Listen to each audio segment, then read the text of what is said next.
नमस्कार, मी सचिन काळभोर भारतीय जनता पार्टी शहर चिटणीस पदावर काम करत असून भोसरी विधानसभा निवडणुकीत येत्या काळात भोसरी विधानसभेचे आमदार महेशदादा लांडगे यांना उमेदवारी देण्यात येऊ नये म्हणून प्रदेशाध्यक्ष चंद्रशेखर बावनकुळे साहेब, देवेंद्र फडणवीस साहेब यांना लिखी पत्राद्वारे मी मागणी केली होती की भारतीय जनता पार्टी हा पक्ष सांस्कृतिक, धार्मिक आणि सामाजिक क्षेत्रात काम करतो, नागरिकांच्या समस्या निराकरण करतो, त्यासाठी कार्यकर्ता मनापासून धडपडत असतो।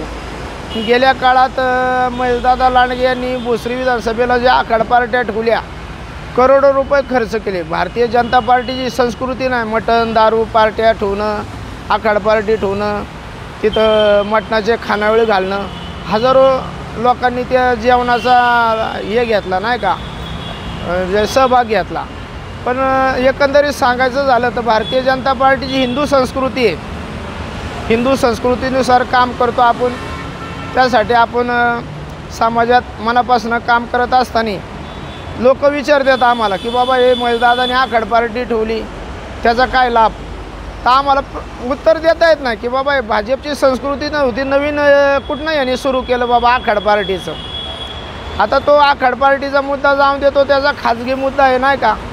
चला, त्यांनी त्याच्या मनाने पार्टी ठेवली असं आपण मान्य करू, पण शहरात आपल्या भोसरी विधानसभेतल्या निगडी येथील PCMC कॉलनीमध्ये 9 इमारती आहे। एका इमारतीला 86 घरं आहेत, तर 9 इमारतीमध्ये 774 कुटुंब वास्तव्य करतात। आज 50 वर्ष झाले, तिथले दरवाजा खिडक्या तुटलेल्या आहेत, लाईट नाही, मीटर नाही, पाण्याची सोय नाही। आमदारांनी एकदा पण पाठपुरावा केला नाही निगडी PCMC कॉलनीतल्या नागरिकांना स्थलांतर करण्यात यावं, नवीन ठिकाणी ती इमारत बांधकाम करण्यासाठी। त्याच्यानंतर सेक्टर 22ला जवाहरलाल नेहरू पुनर्वसन योजना संपूर्ण होऊन 13 वर्ष झाली। 920 पात्र लाभार्थी आहेत शहरातले। आज त्या बिल्डिंगी पूर्ण होऊन 13 वर्ष झाली। त्या संदर्भात रेड झोनचा मुद्दा उपस्थित करून मुंबई उच्च न्यायालयात स्थगिती आदेश मिळवण्यात आला। त्या संदर्भात आमदारांनी पाठपुरावा केला नाही। 920 पात्र लाभार्थ्यांना आजतागायत घरं भेटली नाही। निगडी भक्तिशक्ती समोर अण्णाभाऊ साठे वसाहत, त्या ठिकाणी 550 घरं आहेत। 50 वर्ष झाले त्या लोकांना संडास बाथरूमची व्यवस्था नाही, गार्डन नाही, रुग्णालय नाही। आज त्या भागात विकासच नाही, लाईटचे खांब नाही। त्याच्यामुळे येत्या काळात भोसरी विधानसभेत आमदाराला उमेदवारी देण्यात येऊ नये म्हणून आपण रीतसर मागणी केलेली। रेड झोनचा मुद्दा सुटला नाही, त्याच्या रेड झोनमुळे बँक लोन होत नाही, घरं नावा होत नाही। आज 10-15 वर्ष झालं आम्ही संघर्ष करतोय। पंतप्रधानांनी निवेदन दिले, राष्ट्रपतीला दिलं, मुख्यमंत्र्याला दिलं, हा मध्येच गाजावाजा करतो मी रेड झोनचा प्रश्न सोडला तर मग ते रीतसर घोषित का करत नाही? 2001ला पुणे जिल्हाधिकाऱ्यांनी 2000 यार्ड जाहीर केलं रेड झोनच्या नावाखाली। वस्तुस्थिती 1856च आहे, पण कागदपत्रे 2000 यार्ड दाखवतात। त्याच्यामुळं काय बांधकामं तिथं परवानगी देण्यात येत नाही, तर ती बांधकामं बेकायदेशीर घोषित झालेली आहेत। मग ह्या सर्व कारणासाठी भोसरी विधानसभेला 2014ला ते अपक्ष आलते, 2019ला पक्षाचे तिकिटावर ते निवडून आले। सगळ्या पक्षाच्या कार्यकर्त्यांनी त्यांचं काम केलं।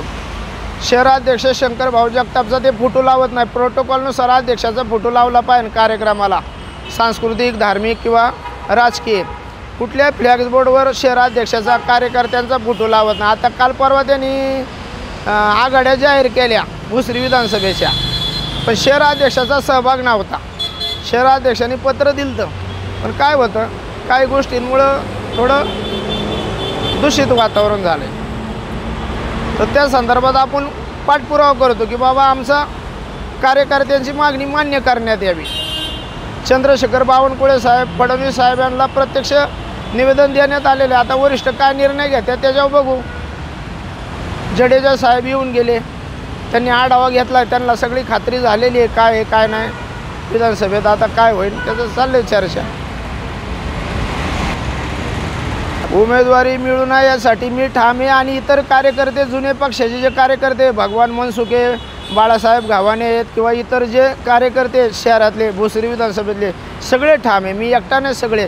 त्यांच्यामुळं पक्षातले ज्येष्ठ नगरसेवक एकनाथ पवार, रवी लांडगे, सस्ते, बोराडे, काळजे, नेवाळे हे वैतागून गेले कंटाळून यांच्या कार्यपद्धतीला. त्यामुळं पक्षाची हानी झाली.